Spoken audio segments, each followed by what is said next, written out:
تو ایک جگہ ہم کھڑے ہو گئے پیٹرول پمپ پر، ایک گاڑی آ کے رکی۔ میں نے ایک ساتھی سے کہا، میں نے کہا اس آدمی سے پوچھو کیا یہ ہمیں لے جائے گا؟ تو ہمارا ایک دوست اس کے پاس گیا اور اس سے سلام دعا کے بعد کہتا ہے آپ کو حضرت آمنہ کی قبر معلوم ہے؟ کہا جی معلوم ہے۔ آپ ہمیں لے جا سکتے ہیں؟ کہا نہیں، لے کے نہیں جا سکتے، وہاں بعض اوقات پولیس ہوتی پھر وہ خراب کرتے ہیں، آپ تو مہمان ہیں، آپ کو تو کچھ نہیں کہیں گے، ہمیں خراب کرتے۔ پھر اس کو اللہ نے کیا سجائی، وہ کہنے لگا تمہارا نام کیا ہے؟ ان کا جی میرا نام سعید ہے۔ کہنے لگا اس کا؟ کہا جی اس کا سلمان۔ کہا اس کا افضل۔ میں گاڑی میں بیٹھا تھا اگلی سیٹ، کہنا وہ جو گاڑی میں بیٹھا اس کا نام کیا ہے؟ ان کا جی طارق جمیل۔ کہنے لگا یہ وہ طارق جمیل ہے جس کی کیسٹیں چلتی ہیں؟ کہاں یہ وہی طارق جمیل۔ کہا اس کی کیسٹ تو ابھی بھی میری گاڑی میں لگی ہوئی۔ تو اس نے گاڑی بند کی، کہا اچھا پہ اللہ جانے، میں دونوں نال لے کے چلوں۔ وہ پاکستانی تھا، وہ وہاں اس نے اپنی گاڑی بند کی، ہمارے ساتھ جی میں آ کے بیٹھ گیا، اور پھر وہاں سے ہم کو 4 کلومیٹر سڑک پہ چلے 5، پھر اس نے سیدھے ہاتھ گاڑی کو اتارا اور ہمیں پہاڑوں کے اندر لے کر گیا، وہاں بغیر جاننے والے کے کوئی نہیں پہنچ سکتا، اندر چلتے کبھی یوں پتھروں سے ٹکر، جھاڑیوں سے ٹکر، راستہ تو تھا نہیں، تو پہاڑوں کے اندر سے جانا تھا۔ اوہو، چلتے ایک تھوڑی سی اتنی کھلی جگہ ہے جیسے یہ انہوں نے بنایا ہوا ہے، یہ رسے ڈال کے ایسے تھوڑی سی کھلی سی جگہ، وہاں اس نے گاڑی کھڑی کروا دی، آگے پھر ایسے پہاڑ مل گئے تھے، پھر ہمیں لے کے پیدل چلا۔ کاش تم وہاں جاتے، یہاں بیٹھ کے تم کیا سمجھو اس درد کو جو وہاں جا کے، میں ابھی بھی رو پڑا ہوں، حالانکہ میں یہ قصہ ہزاروں دفعہ سنا چکا، لیکن ہر دفعہ میرے آنسو بہہ پڑتے ہیں، مجھے قابو نہیں رہتا۔ جیسے یہ سٹیج بنا ہوا ہے، ایسے ایک پہاڑ تھا، یعنی پہاڑ کے اوپر قدرتی سٹیج بنا ہوا تھا، جیسے اللہ نے پہلے سے وہ جگہ تیار کر کے رکھی تھی کہ یہاں میرے محبوب کی ماں سوئے گی۔ تو ایسے بالکل اوپر جا کے وہ پہاڑ ایسے ملے ہوئے تھے، ایسے یوں کالے سیاہ اور چھوٹے چھوٹے، بڑے نہیں چھوٹے چھوٹے، یہ پہاڑ ایسے تھا فلیٹ بالکل اوپر سے یوں۔ تو جب وہاں پہنچے تو اس وقت سورج ڈوبنے کے قریب ہو رہا تھا، تو ماحول ویسے ہی سوگوار ہو رہا تھا۔ ادھر حضرت آمنہ کی قبر، میں نے چاروں طرف دیکھا، سن 2000 صرف 10 سال پہلے، تو سوائے سناٹے کے کوئی وہاں آواز نہیں تھی، دور تک کسی انسان کا نشان نہ تھا۔ تو 14 صدی پیچھے دیکھنے کی کوشش کی اندھیروں میں کہ کیا یہاں میرے نبی کی ماں نے جان دی، 25 سال کی عمر، اور دل کا دورہ، میرا خیال ہے دل کا دورہ پڑا ہوگا، بیماری کیا تھی یہ تو نہیں معلوم، لیکن جو آثار ہیں، اور خود مجھے بھی دل کا دورہ پڑا ہے، تو مجھے وہ آثار قرائن سے لگتا ہے کہ دل کا دورہ پڑا تھا۔ تو آپ ماں کے ساتھ بیٹھے ہوئے جڑ کر ان کو بلانے کی کوشش کرتے ہیں تو ان سے بولا نہیں جا رہا، وہ درد ایسا ہوتا ہے کہ بولا جاتا ہی نہیں آدمی بول سکتا، اتنا شدید درد ہوتا، تو وہ ماں کو بلاتے ہیں، وہ بول نہیں پاتے۔ پھر جیسے بجھتی شمع بھڑکتی ہے تو حضرت آمنہ نے آخری گفتگو فرمائی، کل حی میت و کل جدید بال، بیٹا لگتا ہے میرے جانے کا وقت آ چکا ہے، اور ہر زندہ نے مرنا ہے، ہر جوانی نے ڈھلنا ہے، لیکن ایک دن آئے گا تو سارے عالم کو پاک کرے گا، تیرے ذریعے سے جہان پاک ہوگا، روشن ہوگا۔ یہ آخری کلمات تھے حضرت آمنہ کر ان کا وصال ہوا ہے۔ پھر وہاں سے بستی کوئی 10-15 کلومیٹر دور ہے، تو وہاں کس نے آ کے قبر بنائی، ویسے رکھنا اوپر ایسے پتھر جوڑ دیے تھے، لیکن ان پتھروں کو اکٹھا کرنا اور ان کو جوڑنا، یہ کون ایک عورت کے بس کا نہیں تھا۔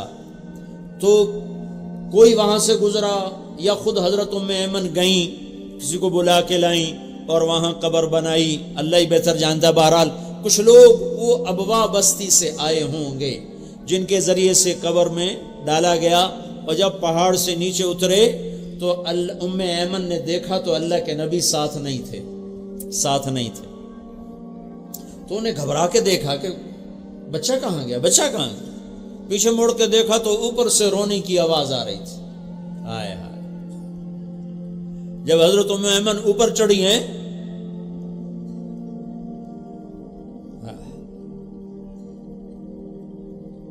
میں جب یہ قصہ بیان کرتا ہوں میں وہیں پہنچ جاتا ہوں۔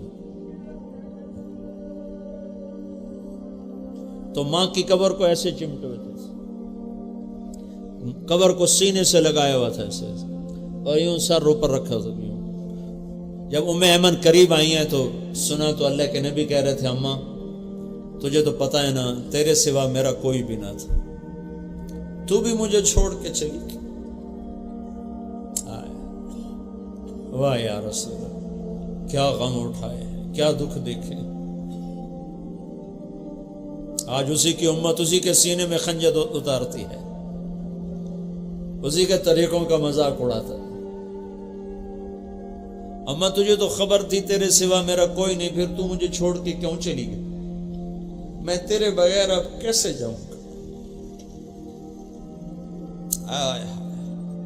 اللہ اللہ اللہ۔ ام ایمن نے کھینچا کہ اٹھو بیٹا، کہا نہیں مجھے چھوڑ دو۔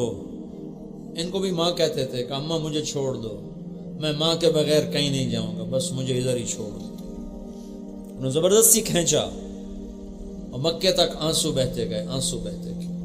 اس بات کے 57 سال گزر گئے اور اللہ کے نبی نے حج کیا آخری۔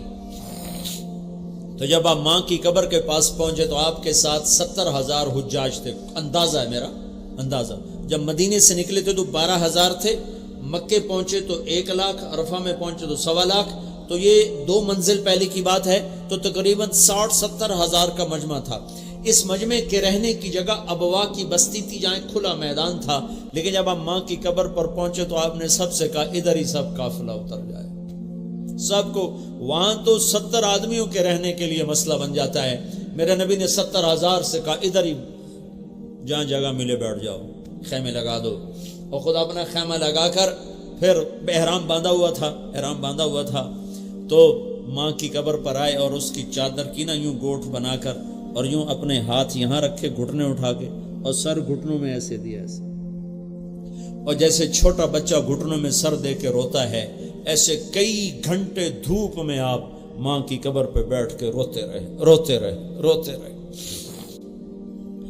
ہاں ایک بات تو میں سنانا چاہتا تھا جس پر یہ سارا قصہ سنا ہے کہ پھر میرے نبی نے کہا کاش میری ماں ہوتی اور میں عشاء کی نماز کے لیے مصلی پہ کھڑا ہوتا، عشاء کی نماز کے لیے مصلی پہ کھڑا ہوتا اور میں سورۃ فاتحہ شروع کر چکا ہوتا اور ادھر سے میرے گھر کا دروازہ کھلتا اور میری ماں کہتی محمد، تو میں اس کی خاطر نماز توڑ دیتا تو میں کہتا جی اماں جی میں نماز بعد میں پڑھوں گا۔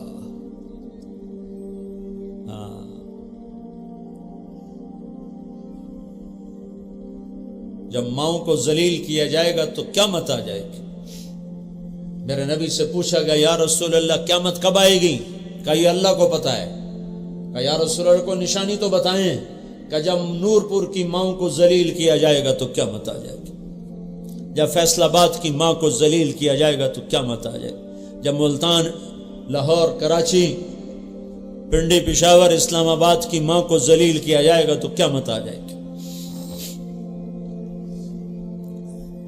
میرے بھائیو اپنے اللہ سے صلح کر لو، اللہ کے واسطے۔ صلح کا راستہ، کلمے کا دوسرا حصہ، بات تو یہاں سے شروع کی تھی، پھر معراج بتا دیا، بیچ میں حضرت ابراہیم کا واقعہ آیا تو اماں کا واقعہ سنا دیا۔ یہ ساری باتیں میری تمہاری ضرورت ہیں۔ صرف نماز کا نام اسلام نہیں ہے، صرف کلمہ پڑھنا یہ اسلام نہیں ہے۔ ہاں اسلام میں آ گیا، اسلام پوری زندگی ہے جس میں اللہ کا حق ہے، جس میں نماز سر فہرست ہے۔ نماز نہیں ہے تو انسان ہی نہیں ہے، وہ جانور ہے جس کے پاس نماز نہیں ہے، جس کا ماتھا سجدے میں نہیں ہے، وہ انسانوں کی صف میں نہیں ہے اللہ کے دربار میں۔ جو اللہ اذان سن کے بیٹھا ہوا ہے یہ اللہ کے دربار میں انسانوں کی صف سے نکلا ہوا ہے۔ لیکن نماز تو 5 وقت ہے، پھر باقی وقت میں کیا ہے؟ باقی وقت میں میرے نبی کی زندگی ہے، سیرت ہے، پوری زندگی ہے، ماں کے ساتھ، باپ کے ساتھ، بیوی کے ساتھ، بچوں کے ساتھ، اولاد کے ساتھ، بہنوں کے ساتھ، بھائیوں کے ساتھ، دوستوں کے ساتھ، اپنوں کے ساتھ، غیروں کے ساتھ کیا کرنا ہے، سارا طریقہ بتایا۔ تو جب آپ معراج پہ گئے تو آپ نے اللہ سے عرض کیا، اللہ سے ملاقات ہوئی،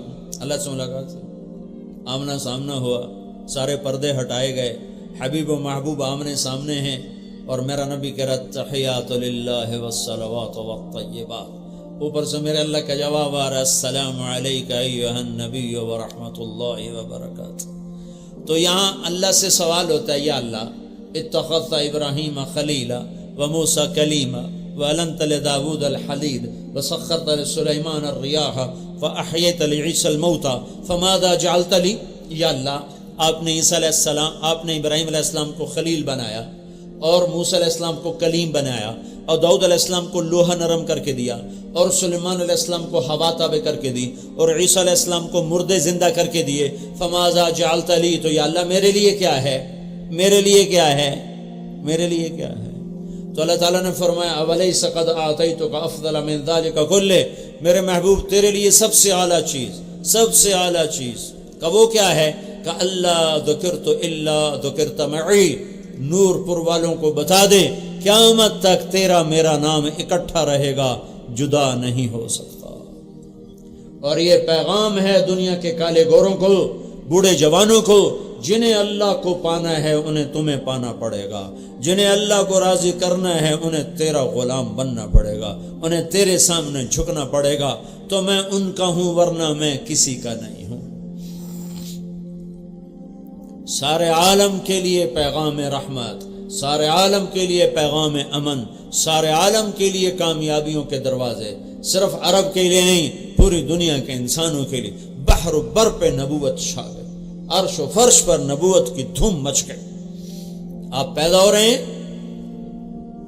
بچے اور بھی پیدا ہوتے ہیں، آپ بھی پیدا ہو رہے ہیں۔ آج 12 ربیع الاول ہے اور پیر کی صبح ہے، 4:20 ہو رہے ہیں، اور ہندوستانی کیلنڈر کے لحاظ سے 628 بکرمی ہے، جو آج کل کچھ 2200 سے کچھ اوپر جا رہا ہے، 628 بکرمی ہے، اور یکم جیٹھ ہے، اور انگریزی کی 22 اپریل ہے، اور 571 عیسوی ہے، اور عربی کا مہینہ ربیع الاول ہے، اور تاریخ 12 ہے، اور پیر کا دن ہے، شروع ہو چکا ہے۔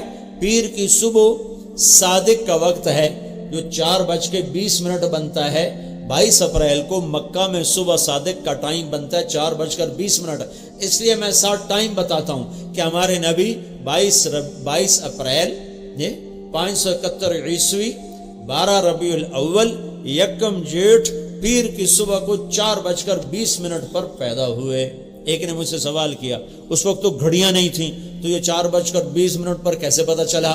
تو میں نے کہا ایسے پتا چلا کہ میں نے مکے میں جا کر صبح صادق کا وقت دیکھا کہ صبح صادق مکے میں 22 اپریل کو کب ہوتی ہے، تو وہ 4:20 پر ہوتی ہے۔ بچے روز پیدا ہوتے ہیں۔ آپ کی دائی ہیں، ان کا نام ہے شفا بنت عمر، وہ آپ کے ساتھ لیڈی ڈاکٹر کا آپ کی ماں کے ساتھ موجود ہیں، اور صبح 4:20 پر ادھر دنیا کا اندھیرا دور ہو رہا ہے، ادھر دلوں کے اندھیرے دور ہونے کے لیے سورج کا طلوع ہو رہا ہے۔ آپ پیدا ہوتے ہیں تو دائی حیران ہے، دائی حیران ہے، چونکہ جب بچہ باہر نکلتا ہے تو اس کا سارا جسم گندگی سے بھرا ہوتا ہے، تو لیکن جیسے جیسے بچہ باہر آ رہا ہے وہ پاک صاف خوشبودار باہر آ رہا ہے۔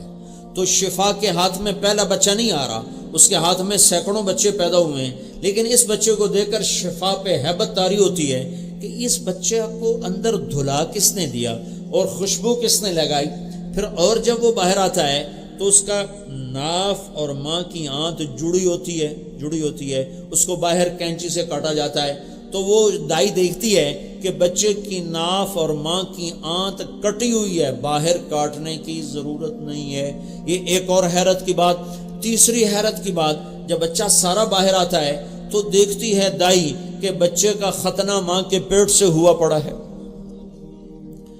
تو وہ حیران ہو کر بچے کو دیکھتی ہے کہ ایک ذرہ برابر گندگی کا نشان نہیں، الٹا خوشبو مہک رہی ہے، خوشبو ہے، اور ناف کٹا خوبصورت، کوئی کٹنے کا نشان کوئی نہیں۔ کٹنے کا تو نشان ہوتا ہے، کوئی کٹنے کا نشان نہیں ہے، خوبصورت ناف ہے اور ختنہ ماں کے پیٹ سے ہوا ہے۔ لہٰذا وہ خود کہتی ہیں آمنہ تیرا بیٹا کیسا ہے؟